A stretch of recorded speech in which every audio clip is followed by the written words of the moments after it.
The Kidnapped Prime Minister. By Agatha Christie. Now that war and the problems of war are things of the past, I think I may safely venture to reveal to the world the part which my friend Poirot played in a moment of national crisis. The secret has been well guarded. Not a whisper of it reached the press. But, now that the need for secrecy has gone by, I feel it is only just that England should know the debt it owes to my quaint little friend, whose marvelous brain so ably averted a great catastrophe. One evening after dinner, I will not particularize the date, it suffices to say that it was at the time when peace by negotiation was the parrot cry of England's enemies, my friend and I were sitting in his rooms.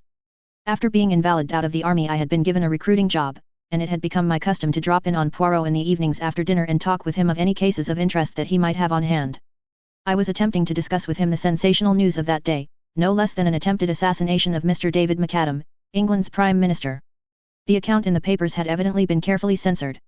No details were given, save that the Prime Minister had had a marvellous escape, the bullet just grazing his cheek.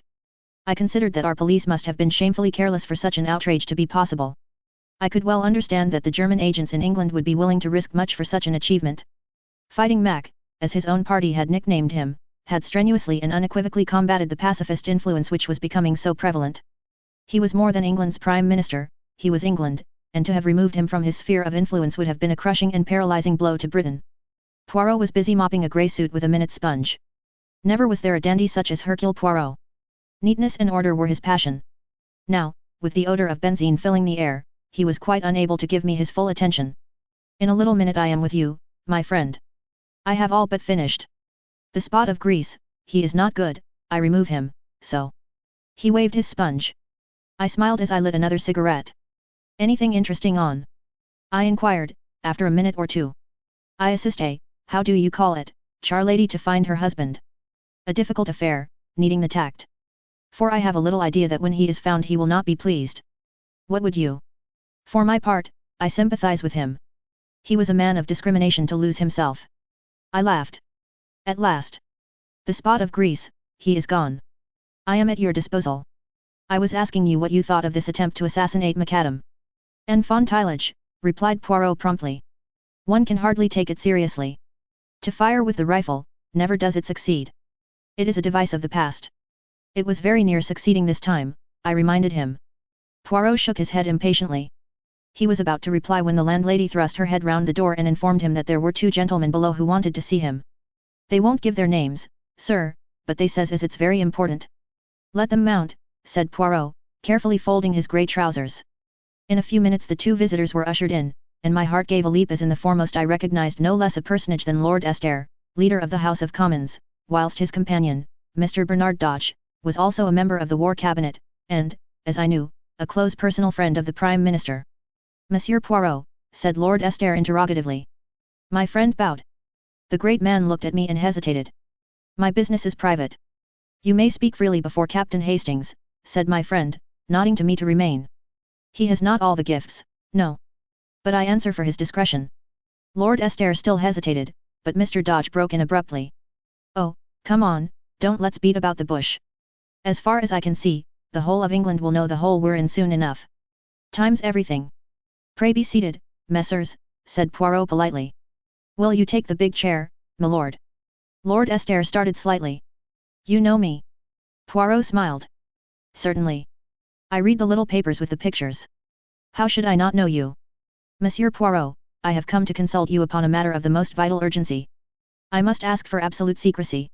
You have the word of Hercule Poirot, I can say no more, said my friend grandiloquently. It concerns the Prime Minister. We are in grave trouble. We're up a tree, interposed Mr. Dodge. The injury is serious, then? I asked. What injury? The bullet wound. Oh, that, cried Mr. Dodge contemptuously. That's old history. As my colleague says, continued Lord Estair, that affair is over and done with. Luckily, it failed. I wished I could say as much for the second attempt. There has been a second attempt, then? Yes, though not of the same nature. Monsieur Poirot, the Prime Minister has disappeared. What? He has been kidnapped. Impossible. I cried, stupefied. Poirot threw a withering glance at me, which I knew enjoined me to keep my mouth shut.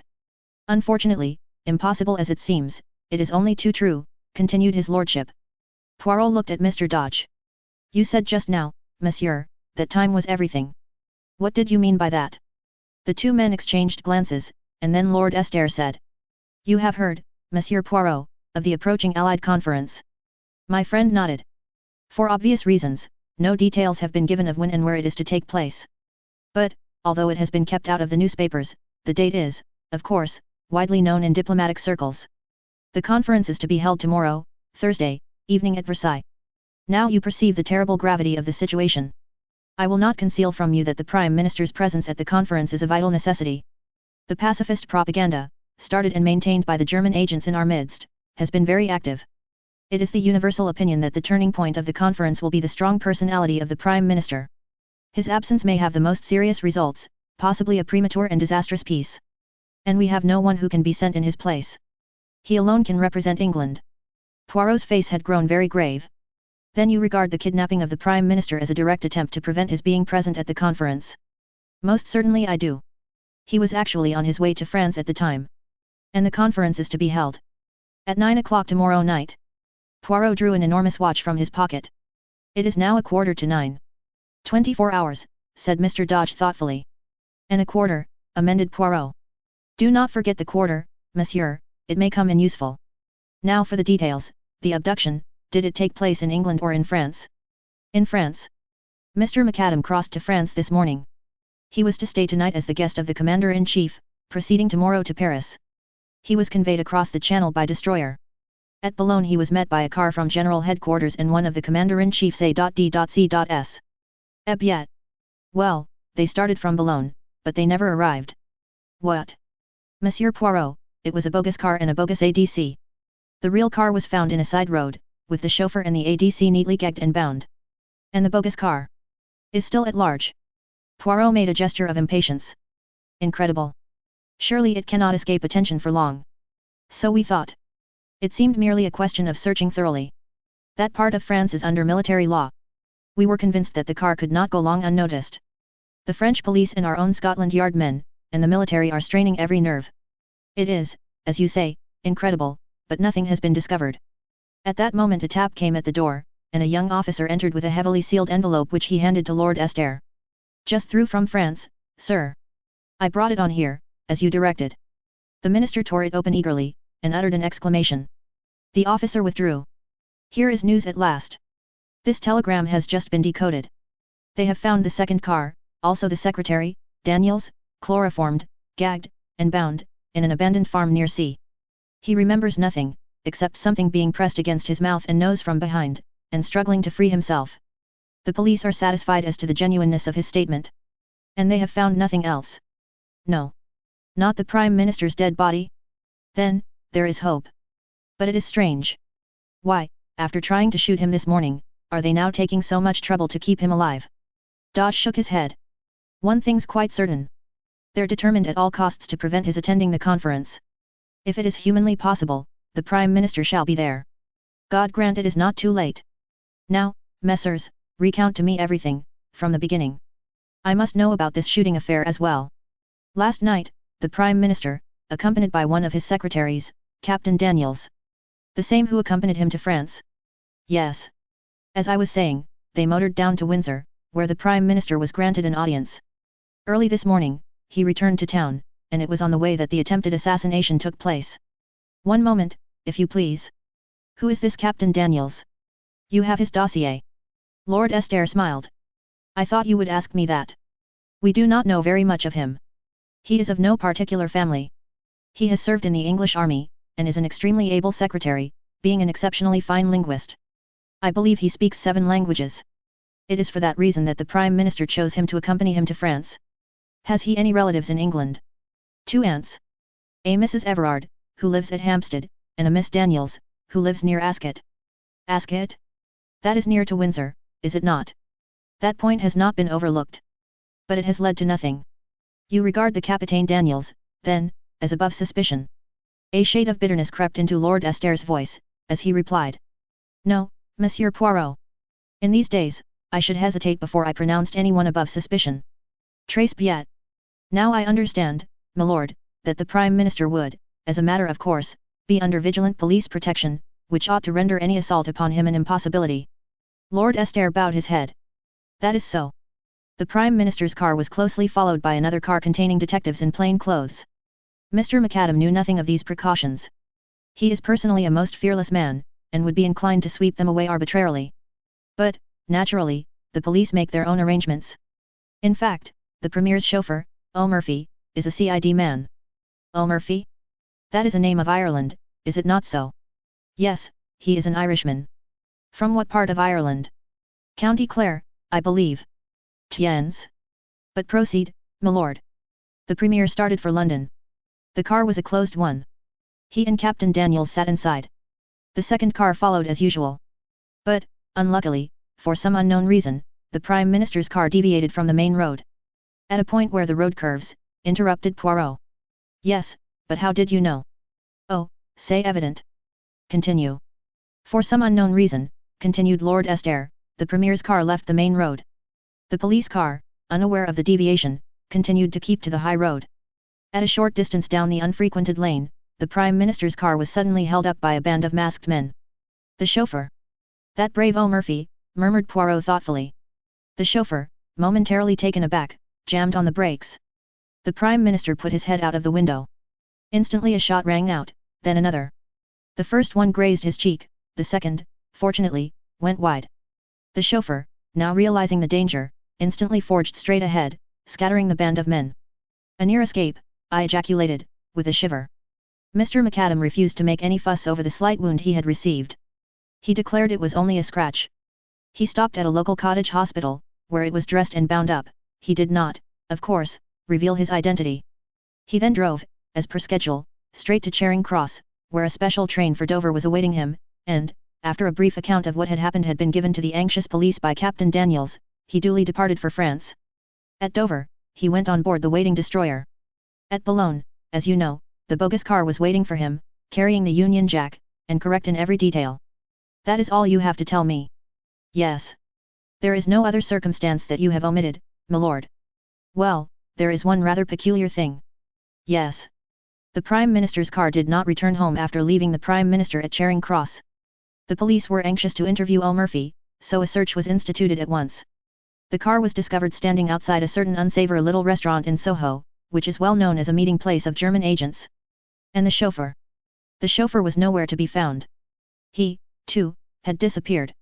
So, said Poirot thoughtfully, there are two disappearances, the Prime Minister in France, and O'Murphy in London. He looked keenly at Lord Estaire, who made a gesture of despair. I can only tell you, Monsieur Poirot, that, if anyone had suggested to me yesterday that O'Murphy was a traitor, I should have laughed in his face. And today? Today I do not know what to think. Poirot nodded gravely. He looked at his turnip of a watch again. I understand that I have carte blanche, messieurs, in every way, I mean? I must be able to go where I choose, and how I choose. Perfectly. There is a special train leaving for Dover in an hour's time, with a further contingent from Scotland Yard. You shall be accompanied by a military officer and a CID man, who will hold themselves at your disposal in every way. Is that satisfactory? Quite. One more question before you leave, messieurs. What made you come to me? I am unknown, obscure, in this great London of yours. We sought you out on the express recommendation and wish of a very great man of your own country. Comment? My old friend the Prefect. Lord Estaire shook his head. One higher than the Prefect. One whose word was once law in Belgium, and shall be again. That England has sworn. Poirot's hand flew swiftly to a dramatic salute. Amen to that. Ah, but my master does not forget. Messieurs, I, Hercule Poirot, will serve you faithfully. Heaven only send that it will be in time. But this is dark, dark. I cannot see. Well, Poirot, I cried impatiently, as the door closed behind the ministers, what do you think? My friend was busy packing a minute suitcase, with quick, deft movements. He shook his head thoughtfully. I do not know what to think. My brains desert me. Why, as you said, kidnap him, when a knock on the head would do as well. I mused. Pardon me, Monday Ami, but I did not quite say that. It is undoubtedly far more their affair to kidnap him. But why? Because uncertainty creates panic. That is one reason. Were the Prime Minister dead, it would be a terrible calamity, but the situation would have to be faced. But now you have paralysis. Will the Prime Minister reappear, or will he not? Is he dead or alive? Nobody knows, and until they know nothing definite can be done. And, as I tell you, uncertainty breeds panic, which is what les Boches are playing for. Then, again, if the kidnappers are holding him secretly somewhere, they have the advantage of being able to make terms with both sides. The German government is not a liberal paymaster, as a rule, but no doubt they can be made to disgorge substantial remittances in such a case as this.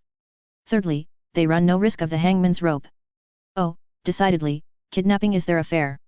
Then, if that is so, why should they first try to shoot him? Poirot made a gesture of anger. Ah, that is just what I do not understand. It is inexplicable, stupid. They have all their arrangements made, and very good arrangements too, for the abduction, and yet they imperil the whole affair by a melodramatic attack, worthy of a cinema, and quite as unreal. It is almost impossible to believe in it, with its band of masked men, not 20 miles from London. Perhaps they were two quite separate attempts which happened irrespective of each other, I suggested. Ah, no, that would be too much of a coincidence. Then, further, who is the traitor?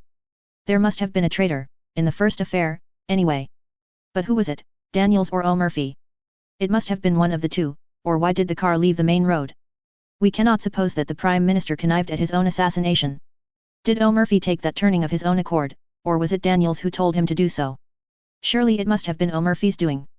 Yes, because if it was Daniels the Prime Minister would have heard the order, and would have asked the reason. But there are altogether too many whys in this affair, and they contradict each other. If O'Murphy is an honest man, why did he leave the main road? But if he was a dishonest man, why did he start the car again when only 2 shots had been fired, thereby, in all probability, saving the Prime Minister's life? And, again, if he was honest, why did he, immediately on leaving Charing Cross, drive to a well-known rendezvous of German spies? It looks bad, I said. Let us look at the case with method. What have we for and against these 2 men? Take O'Murphy first. Against, that his conduct in leaving the main road was suspicious, that he is an Irishman from County Clare, that he has disappeared in a highly suggestive manner. 4. That his promptness in restarting the car saved the Premier's life, that he is a Scotland Yard man, and, obviously, from the post allotted to him, a trusted detective. Now for Daniels. There is not much against him, except the fact that nothing is known of his antecedents, and that he speaks too many languages for a good Englishman. Pardon me, Monday Ami, but, as linguists, you are deplorable. Now for him, we have the fact that he was found gagged, bound, and chloroformed, which does not look as though he had anything to do with the matter. He might have gagged and bound himself, to divert suspicion. Poirot shook his head. The French police would make no mistake of that kind. Besides, once he had attained his object, and the Prime Minister was safely abducted, there would not be much point in his remaining behind. His accomplices could have gagged and chloroformed him, of course, but I fail to see what object they hoped to accomplish by it. He can be of little use to them now, for, until the circumstances concerning the Prime Minister have been cleared up, he is bound to be closely watched. Perhaps he hoped to start the police on a false scent. Then why did he not do so? He merely says that something was pressed over his nose and mouth, and that he remembers nothing more. There is no false scent there. It sounds remarkably like the truth. Well, I said, glancing at the clock, I suppose we'd better start for the station. You may find more clues in France. Possibly, Monday Ami, but I doubt it. It is still incredible to me that the Prime Minister has not been discovered in that limited area, where the difficulty of concealing him must be tremendous. If the military and the police of 2 countries have not found him, how shall I? At Charing Cross we were met by Mr. Dodge. This is Detective Barnes, of Scotland Yard, and Major Norman. They will hold themselves entirely at your disposal. Good luck to you. It's a bad business, but I've not given up hope. Must be off now. And the Minister strode rapidly away. We chatted in a desultory fashion with Major Norman. In the center of the little group of men on the platform I recognized a little ferret-faced fellow talking to a tall, fair man. He was an old acquaintance of Poirot's, Detective Inspector Japp, supposed to be one of the smartest of Scotland Yard's officers. He came over and greeted my friend cheerfully. I heard you were on this job too. Smart bit of work. So far they've got away with the goods all right. But I can't believe they can keep him hidden long. Our people are going through France with a tooth comb. So are the French. I can't help feeling it's only a matter of hours now. That is, if he's still alive, remarked the tall detective gloomily. Japp's face fell. Yes. But somehow I've got the feeling he's alive all right. Poirot nodded. Yes, he's alive. But can he be found in time? I, like you, did not believe he could be hidden so long. The whistle blew, and we all trooped up into the Pullman car. Then, with a slow, unwilling jerk, the train drew out of the station. It was a curious journey. The Scotland Yard men crowded together. Maps of northern France were spread out, and eager forefingers traced the lines of roads and villages. Each man had his own pet theory. Poirot showed none of his usual loquacity, but sat staring in front of him, with an expression on his face that reminded me of a puzzled child. I talked to Norman, whom I found quite an amusing fellow. On arriving at Dover, Poirot's behavior moved me to intense amusement. The little man, as he went on board the boat, clutched desperately at my arm. The wind was blowing lustily. "Mon Dieu," he murmured. "This is terrible." "Have courage, Poirot," I cried. "You will succeed. You will find him. I am sure of it." "Ah, mon Dieu ami, you mistake my emotion. It is this villainous sea that troubles me. The mal de mer, it is horrible suffering." "Oh," I said, rather taken aback. The first throb of the engines was felt, and Poirot groaned and closed his eyes. "Major Norman has a map of northern France if you would like to study it." Poirot shook his head impatiently. But no. Leave me, my friend. See you, to think, the stomach and the brain must be in harmony. Laverguier has a method most excellent for averting the mal de mer. You breathe in, and out, slowly, so, turning the head from left to right and counting 6 between each breath. I left him to his gymnastic endeavours, and went on deck. As we came slowly into Boulogne harbour, Poirot appeared, neat and smiling, and announced to me in a whisper that Laverguier's system had succeeded to a marvel. Jap's forefinger was still tracing imaginary routes on his map. Nonsense. The car started from Boulogne, here they branched off. Now, my idea is that they transferred the Prime Minister to another car. See. Well, said the tall detective, I shall make for the seaports. 10 to 1, they've smuggled him on board a ship. Jap shook his head. Too obvious. The order went out at once to close all the ports. The day was just breaking as we landed. Major Norman touched Poirot on the arm. There's a military car here waiting for you, sir. Thank you, monsieur. But, for the moment, I do not propose to leave Boulogne.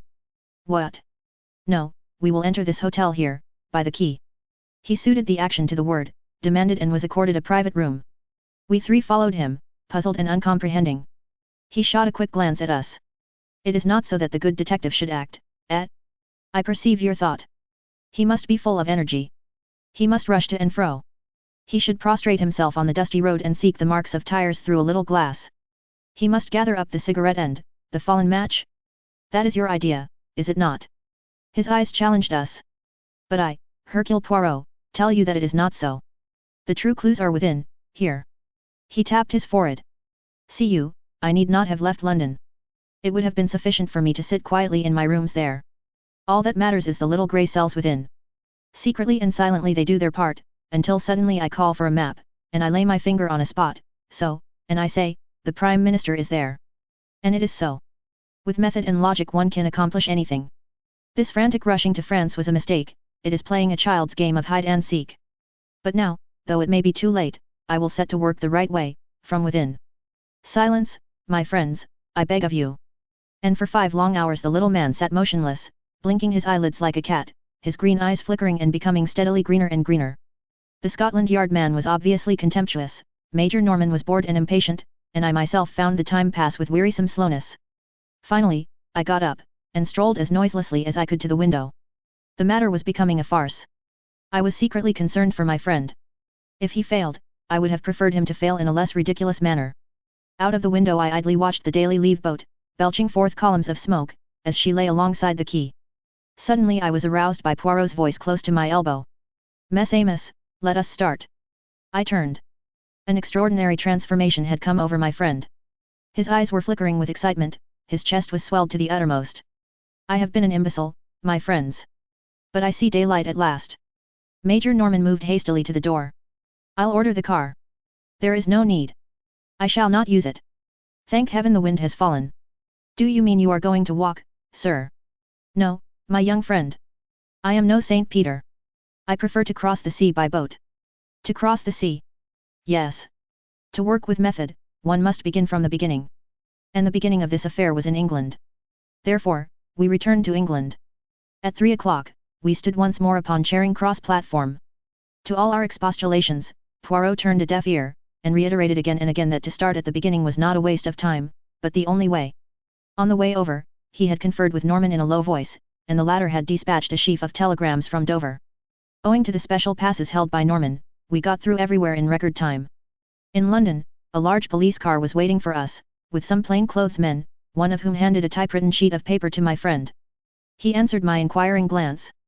A list of the cottage hospitals within a certain radius west of London. I wired for it from Dover. We were whirled rapidly through the London streets.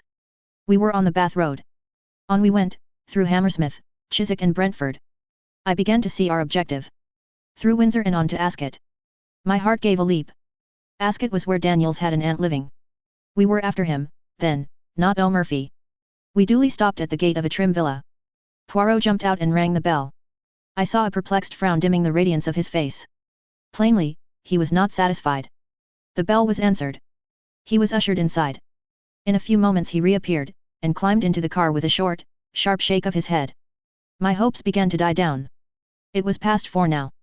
Even if he found certain evidence incriminating Daniels, what would be the good of it, unless he could wring from someone the exact spot in France where they were holding the Prime Minister? Our return progress towards London was an interrupted one.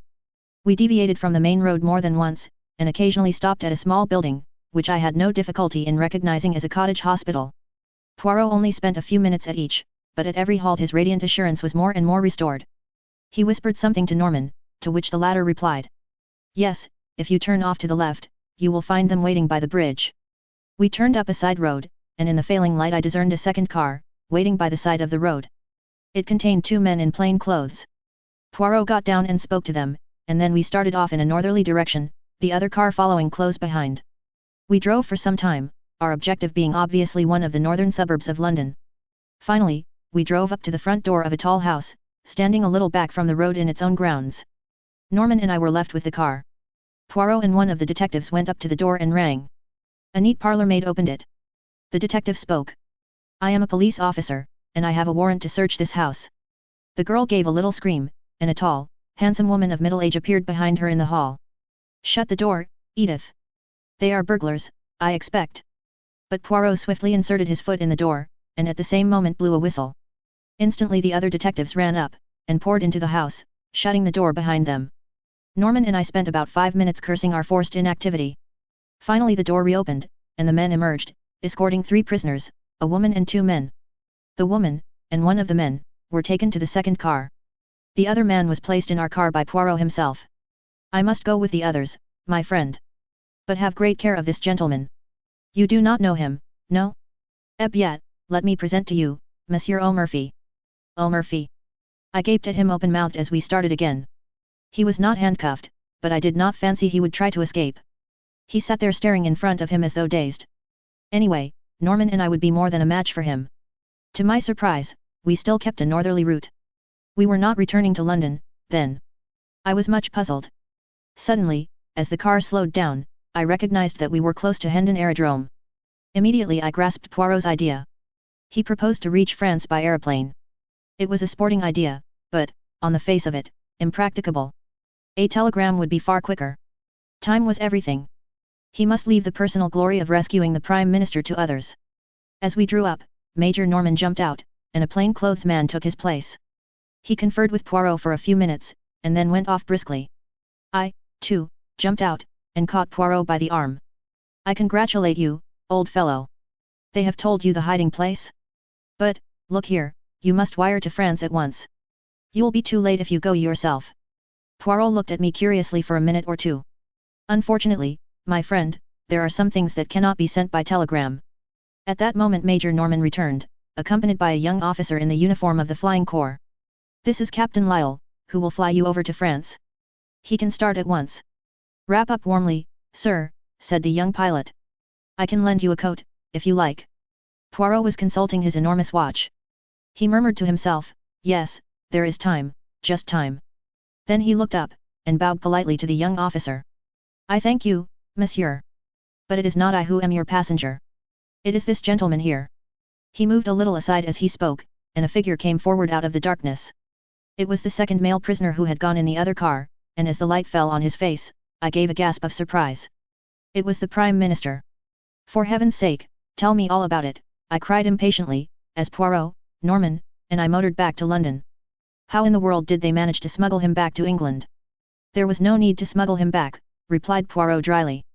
The Prime Minister has never left England. He was kidnapped on his way from Windsor to London. What? I will make all clear.